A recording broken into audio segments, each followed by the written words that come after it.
വളരെ ചെറിയൊരു കാര്യം പറയാൻ വേണ്ടിയിട്ടാണ് നമ്മൾ ഈ ഒരു ചെറിയൊരു വീഡിയോ ചെയ്യുന്നത്. അപ്പോൾ IPL മത്സരങ്ങൾ ആവേശമൊക്കെ കഴിഞ്ഞ് ഇപ്പോൾ എല്ലാവരും ഉറ്റുനോക്കുന്നത് ഇനി വരുന്ന ഇന്റർനാഷണൽ ക്രിക്കറ്റ് മത്സരങ്ങളിലേക്കാണ്. അപ്പോൾ അതിൽ ആദ്യം തന്നെ ഇന്ത്യയും ഇംഗ്ലണ്ടും തമ്മിലുള്ള വാശിയേറിയ ഒരു ടെസ്റ്റ് പരമ്പരയോടെയാണ് തുടക്കം കുറിക്കുന്നത്. അപ്പോൾ ഇങ്ങനെ ഒരു മത്സരം വരുന്ന സമയത്ത് ചിലരെങ്കിലും ചിന്തിക്കുന്നുണ്ടാവും ഈ മത്സരങ്ങളൊക്കെ നമുക്ക് എങ്ങനെയായിരിക്കും കാണാൻ പറ്റുക എന്നുള്ളത്. അതിനെപ്പറ്റിയാണ് നമ്മൾ ഈ വീഡിയോയിൽ പറയാൻ പോകുന്നത്. അപ്പോൾ വീഡിയോയിലേക്ക് കടക്കുന്നതിന് മുമ്പ് നിങ്ങൾ ഇതുവരെ ചാനൽ സബ്സ്ക്രൈബ് ചെയ്യാത്തവരാണെങ്കിൽ ഇതുപോലുള്ള കൂടുതൽ ക്രിക്കറ്റ് വാർത്തകൾക്കൊക്കെ വേണ്ടി നമ്മുടെ ചാനൽ ഒന്നും മറക്കാതെ സബ്സ്ക്രൈബ് ചെയ്യുക. ഇന്ത്യയും ഇംഗ്ലണ്ടും തമ്മിൽ നടക്കുന്ന ഈ ടെസ്റ്റ് മത്സരം ഇന്ത്യയിൽ ലൈവ് ടെലികാസ്റ്റ് ചെയ്യുന്നത് സോണി സ്പോർട്ട് നെറ്റ്വർക്കാണ്. അപ്പോൾ സോണിയുടെ വ്യത്യസ്ത ചാനലുകളിലൊക്കെ ആയിട്ട് നമുക്ക് ഈ മത്സരം കാണാൻ കഴിയും.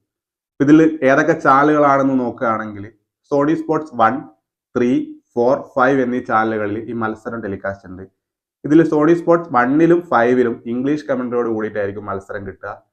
സോണി സ്പോർട്സ് 3ൽ ഹിന്ദിയും 4ൽ തമിഴ്, തെലുങ്ക് എന്നീ ലാംഗ്വേജുകളിലൊക്കെ നമുക്ക് മത്സരം കാണാൻ കഴിയും.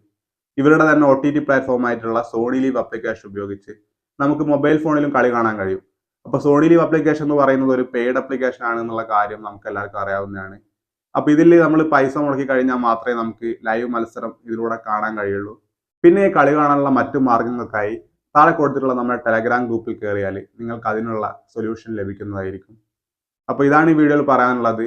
അപ്പോൾ ടെസ്റ്റ് മത്സരങ്ങളായതുകൊണ്ട് തന്നെ ഇത് എത്ര ആളുകൾ ഈ മത്സരം ലൈവായിട്ട് കാണുന്നൊക്കെ ഉള്ള കാര്യം സംശയമാണ്. എങ്കിലും ക്രിക്കറ്റിനെ ഒരുപാട് സ്നേഹിക്കുന്ന പല ആളുകളും ഇന്ത്യയുടെ ടെസ്റ്റ് മത്സരങ്ങളും ലൈവായിട്ട് തന്നെ കാണുന്ന ആളുകളൊക്കെ ഉണ്ട്. അപ്പോൾ അവർക്ക് ഈ വീഡിയോ പ്രയോജനപ്പെടുന്നതാണ് വിചാരിക്കുന്നത്. എന്തായാലും ഇതുപോലുള്ള കൂടുതൽ ക്രിക്കറ്റ് വാർത്തകൾക്കൊക്കെ വേണ്ടി നമ്മുടെ ചാനൽ ഒന്ന് മറക്കാതെ സബ്സ്ക്രൈബ് ചെയ്ത് വെക്കുക.